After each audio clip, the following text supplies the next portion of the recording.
네, 안녕하세요. 미드 하드슨 가족 여러분. 오늘 하루도 정말 그 부활의 소망으로 가득 넘치시는 그런 하루가 되시길 바랍니다. 우리 사도신경 하심으로써 4월 6일 새벽 예배를 시작하도록 하겠습니다. 전능하사 천지를 만드신 하나님 아버지를 내가 믿사오며 그 외아들 우리 주 예수 그리스도를 믿사오니 이는 성령으로 잉태하사 동정녀 마리아에게 나시고 본디오 빌라도에게 고난을 받으사 십자가에 못 박혀 죽으시고 장사한 지 사흘 만에 죽은 자 가운데서 다시 살아나시며 하늘에 오르사 전능하신 하나님 우편에 앉아 계시다가 저희로서 산 자와 죽은 자를 심판하러 오시리라. 성령을 믿사오며 거룩한 공회와 성도가 서로 교통하는 것과 죄를 사하여 주시는 것과 몸이 다시 사는 것과 영원히 사는 것을 믿사옵나이다. 아멘. 찬송가 546장, 통합 399장, 주님 약속하신 말씀 위에서 함께 찬양하시겠습니다. 찬송가 546장입니다. 찬송가 546장, 주님 약속하신 말씀 위에서 함께 찬양하겠습니다. 찬송가 546장입니다.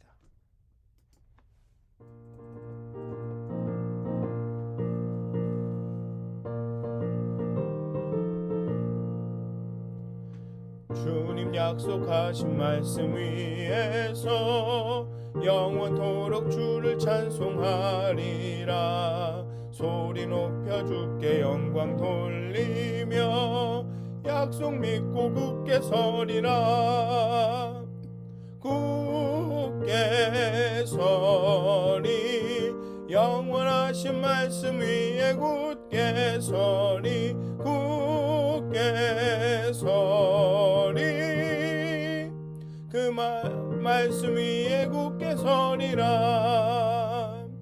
주님 약속하신 말씀 위에서 세상 염려 내게 엄습할 때에 용감하게 힘써 싸워 이기며 약속 믿고 굳게 서리라.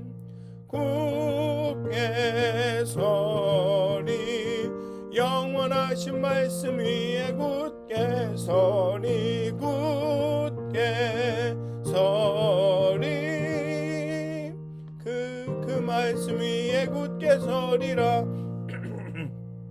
주님 약속하신 말씀 위에서 영원하신 주의 사랑 힘입고 성령으로 힘써 싸워 이기며 약속 믿고 굳게 서리라. 굳게 서리 영원하신 말씀 위에 굳게 서리 굳게 서리 그 말씀 위에 굳게 서리라. 주님 약속하신 말씀 위에서 성령 인도하는 대로 행하며 주님 품에 항상 안식 얻으며 약속 믿고 굳게 서리라. 굳게 서리 영원하신 말씀 위에 굳게 서리 굳게 서리 그 말씀 위에 굳게 서리라. 아멘. 찬송가 550장 한 장 더 하겠습니다. 찬송가 550장, 통합 248장 한 장 더 찬양하시겠습니다.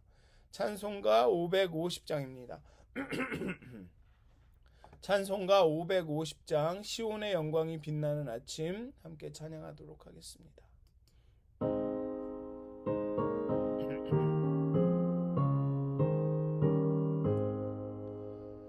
시온의 영광이 빛나는 아침 어둡던 이 땅이 밝아오네.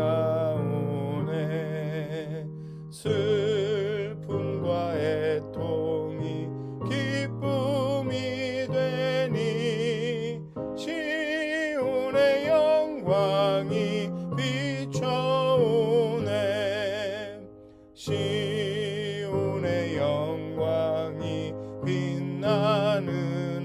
아침 매였던 종들이 돌아오네.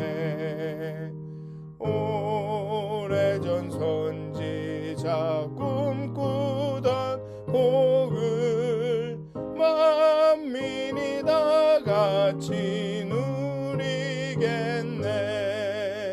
보아라 광야에 화초가 피고 말랐던 시냇물 흘러오네. 이 산과 저 산이 마주쳐 울려 주 예수 종을 찬송하네. 땅들아 바다야 많은 섬들아 찬양을 주님께 드리어라.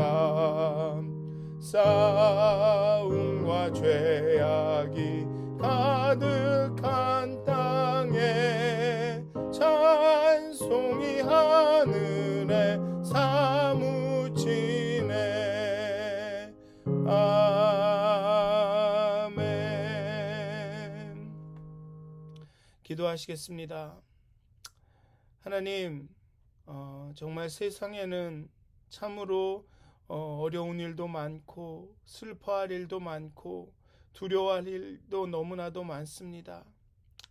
정말 부활절이 얼마 전이었지만 정말 세상은 여전히 어둠에 있고 세상 가운데는 여전히 어렵고 힘든 일만이 있는 것 같습니다.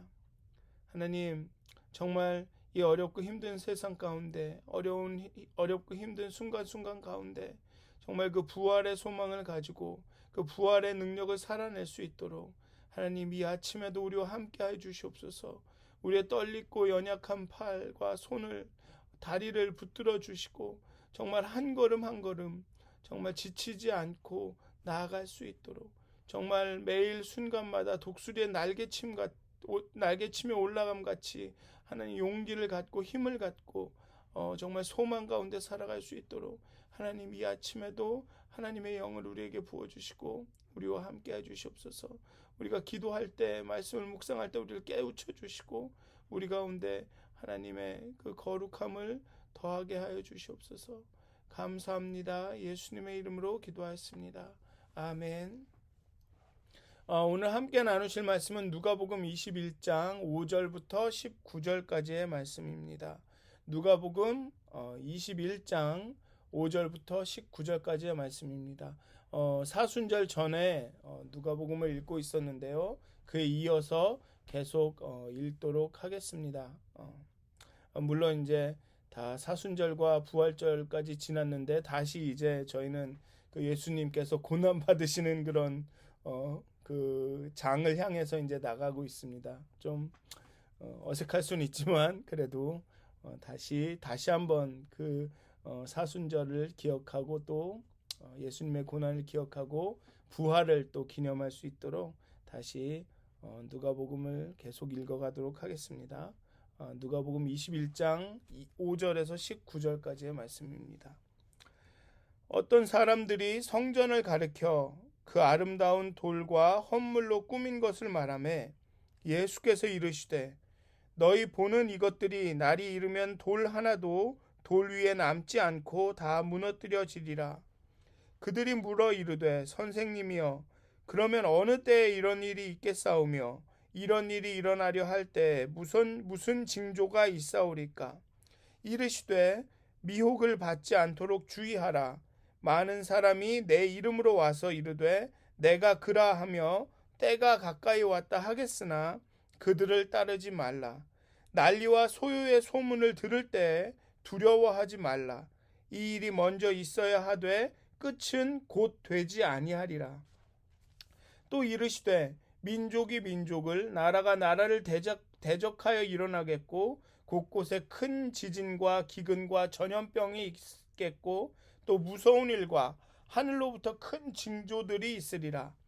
이 모든 일 전에 내 이름으로 말미암아 너희에게 손을 대어 박해하며 회당과 옥에 넘겨주며 임금들과 직권자들 앞에 끌어가려니와 이 일이 도리어 너희에게 증거가 되리라.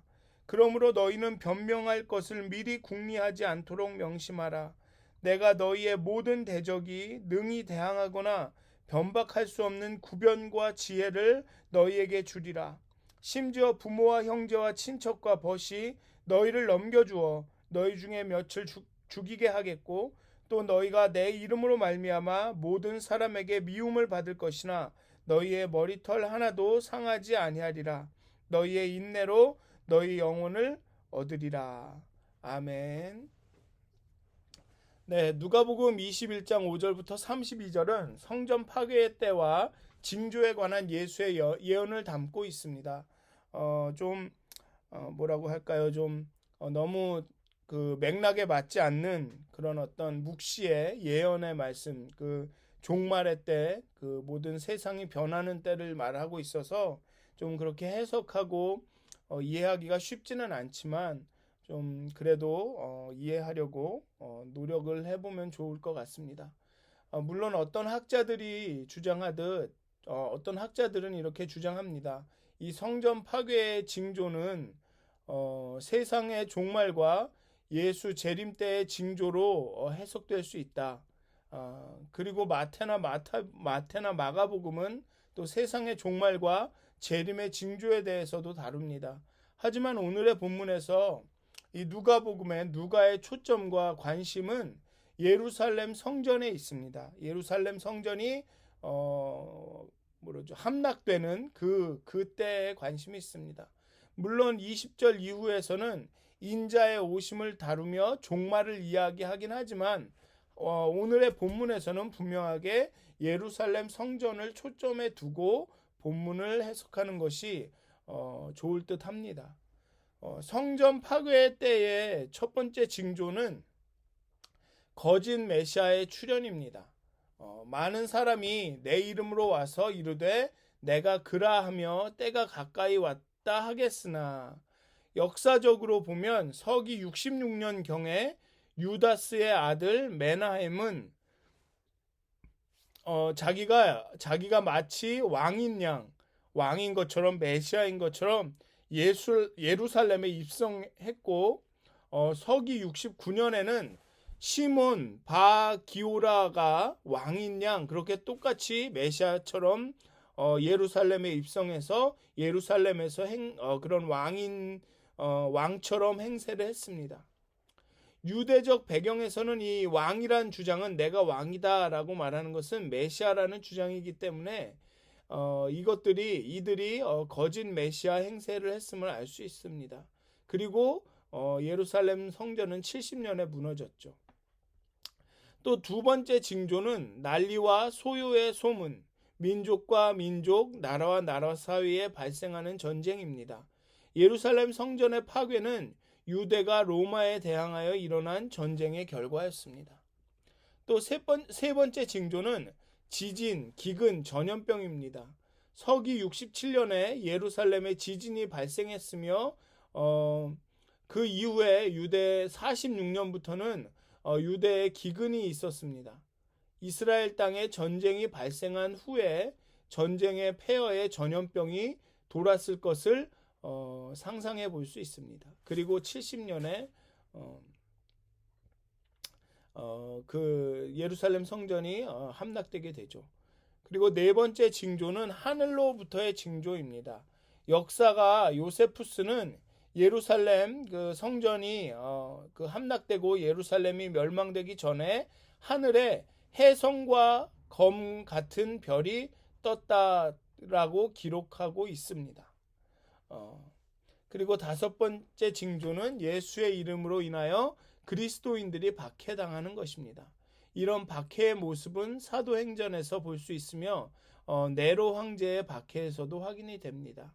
이 모든 일 전에 내 이름으로 말미암아 너희에게 손을 대어 박해하며 회당과 옥에 넘겨주며 임금들과 직권자들 앞에 끌려가려니와 라고 말씀하십니다. 이 그 성경의 묵시를 이런 그 예언을 볼 때 우리가 주의해야 할 것은 특히나 이런 어떤 세상의 종말이라든가 이런 것들을 예언하는 말씀을 읽을 때 우리가 주의해야 할 것은 이러한 묵시나 이런 예언은 그런 어떤 두려움을 주거나 어떤 불안을 주거나 뭐라 그럴까요? 그런 어떤 절망을 주려는 것이 단순히 심판만을 말하려는 것이 아니라는 것입니다. 오히려 이런 묵시와 이런 예언은 구체제의 멸망과 새 체제의 시작을 얘기한다는 것이죠. 세상 나라의 멸망을 의미하지만 곧 새 하나님의 나라가 시작될 것이다. 정말 세상이 정말로 이렇게 완전하게 바뀔 것이다라는 것을 이야기하고 있다는 것입니다. 지금은 어렵고 힘들고 핍박과 압제 가운데 있고 노예 생활, 노예 가운데 있지만 이제 세상이 바뀌어서 우리가 노예 세상에서 노예 생활에서 해방되고 우리의 그 억울한 것들이 신원이 해결되는 그런 날이 올 것이다. 그래서 이런 묵시의 문학은 이런 예언의 문학은 주로 예루살렘이 그 포로 생활에 있을 때 많이 기록이 됩니다. 그렇게 성경의 묵시는 희망과 소망의 묵시를 줍니다. 물론 종말이라는 것이 두려움을 주기도 하지만 근본적인 이런 성경 가운데 이런 것들이 나오는 이유는 세상이 바뀔 것이다 라는 것에 대한 소망을 주는 것입니다. 그래서 여기도 보면 우리가 잘 읽어야 될 것이 여기서 징조와 그런 징조에 대해서 이야기하고 있는데 종말의 징조와 시대의 징조를 잘 읽어야 합니다. 여기도 보면 제자들이 예수님에게 묻습니다. 예루살렘이 망할 것이다. 예루살렘 성전이 무너질 것이다 라고 말씀을 하니까 제자들이 이렇게 묻습니다. 어느 때에 이런 일이 있겠사오며 이런 일이 일어나려 할 때 무슨 징조가 있사오리까. 그러니까 이 일이 일어나는 것과 이 일이 일어나기가 가까워 왔다라는 것을 보여주는 징조가 다르다는 것이죠. 종말이 정말 임하고 있다라는 징조와 종말이 이제 가까이 왔다라는 것을 보여주는 징조가 다르다는 것입니다. 즉 종말의 징조와 그 시대의 징조가 다르다는 것이죠. 예수님도 그래서 이 일이 먼저 있어야 하되 끝은 곧 되지 아니하리라라고 말씀하시는 거죠. 이런 징조가 있다고 해서 바로 막 그 끝이 바로 온다라는 게 아니라는 것입니다. 종말의 징조는 종말이 임한 것을 알 수 있는 것이고 시대의 징조는 시대를 알려주어서 이제 종말을 준비해야 된다. 어떤 큰 변화를 준비해야 된다라는 것을 알려준다는 것이죠. 그리스도인들에 대한 핍박, 지진, 기근, 전염병 이것은 기독교 역사를 쭉 봐도 언제나 계속적으로 반복되고 일어났다는 것입니다. 이런 징조와 표지를 볼 때 우리는 종말이 언제 올지 시간을 재는 때가 아니라 막 두려워하고 아이고 우리 땅이랑 산이랑 다 팔고서는 어디 들어와서 기도만 하자라고 그럴 때가 아니라 선포하고 증거해야 할 때라는 것입니다. 오늘의 본문을 보면도 예수님이 이렇게 말씀을 하시죠. 너네가 핍박을 당하고 박해를 당할 텐데 이 일이 도리어 너희에게 증거가 되리라. 이 일이 오히려 너희가 증거할 수 있는 기회가 될 것이다 라고 말씀을 하십니다. 이런 핍박과 박해는 그냥 어려운 순간이 아니라 우리가 말씀을 더 굳게 붙들고 그 말씀을 따라 살면서 그 말씀을 증거할 기회가 된다고 말씀하시는 것입니다. 예수님은 계속 말씀하시기를 변명할 것을 준비하지 말라.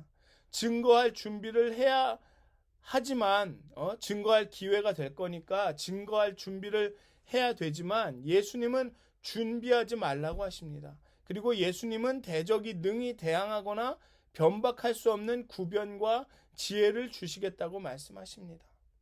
즉 기회가 되면 정말 우리가 이런 어렵고 힘든 상황 가운데 그리스도를 증거할 수 있는 그런 기회가 된다면 예수님께서 우리에게 할 말과 어떻게 행할 것을 알려주신다는 것입니다. 우리에게 구변과 지혜를 주셔서 그리스도를 증거하게 한다라는 것입니다. 또한 가족이나 모든 사람에게 미움을 받을 것이지만 머리털 하나도 상하지 않게 보호해 주시겠다고 말씀하고 있습니다. 약속하고 계십니다. 따라서 핍박과 박해 가운데 제자들이 해야 할 일은 인내하는 것입니다. 그리고 그 인내하고 기다림을 통해서 우리는 우리가 영혼을 얻으리라 라고 말한 것은 우리가 구원을 받을 것이다 라는 의미입니다.